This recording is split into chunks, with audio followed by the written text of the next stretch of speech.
wie ich gesagt habe, wir dachten, also wie wir die Amerikaner kennen, sie mögen es sehr rockig und hart und heavy. They like it hard and heavy and real rocky. So haben wir von eben links ausgesucht, weil wir dachten, es geht am meisten nach vorne We los. thought that was really the sound the Americans like to hear. All 6 members of Rammstein grew up in what was then the GDR, or German Democratic Republic. That's East Germany, the half that was claimed by the Russians in the name of international communism when the nation was divided up following the Second World War. There they were comparatively isolated from any musical developments in the West. All that filtered through was the mainstream 60s rock of the Beatles and the Rolling Stones, and later the heavy and progressive college bands of the 70s, like Deep Purple and Pink Floyd. But under communism, rock music was censored and frowned upon, strictly controlled and, in many cases, banned outright. Ironically, the 1970s was a decade when German experimental rock music gained a credible reputation in Britain, America, and elsewhere for the first time. Bands like Can, Neu, Tangerine Dream and Faust were lumped together under the faintly patronising banner of krautrock. What they had in common was their desire to forge a uniquely European, even Germanic take on rock music and psychedelia, utilising heavy riffs and hypnotic drones to create a monotonous, pulsing, rhythm-based music that drew equally on jazz and the classical avant-garde.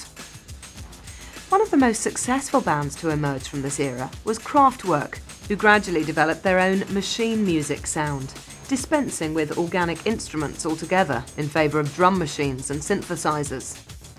This radical new approach was coupled with minimal, sparsely melodic pop hooks, a dry sense of humour, and a cold, disciplined scientific image at odds with the hairy hippie freakouts of their krautrock predecessors and contemporaries. With hits like Autobahn, The Robots and The Model, they created an icily yearning, driving sound that came to be known as motorik, perfect for driving through the endless grey concrete landscape of Eastern Europe.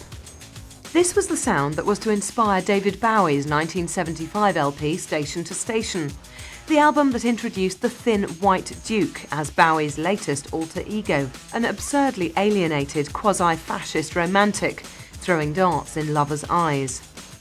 For the follow-up, Bowie had actually relocated to Berlin to create what was to become a trilogy of acclaimed mid-70s albums, Low, Heroes and Lodger.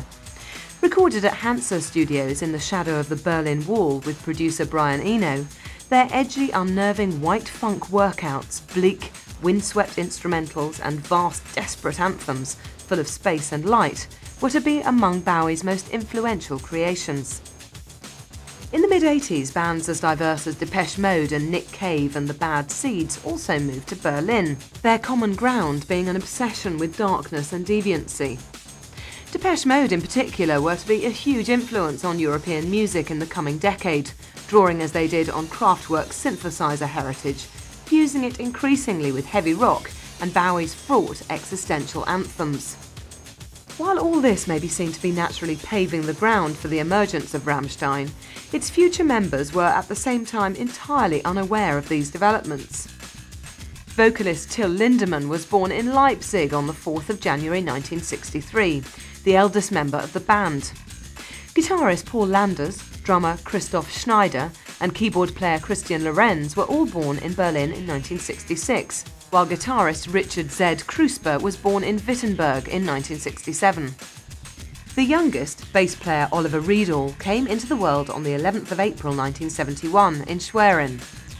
All were trapped in the political system they'd been brought into, one where the books you could read, the films you could see, and the music you could hear were all strictly controlled.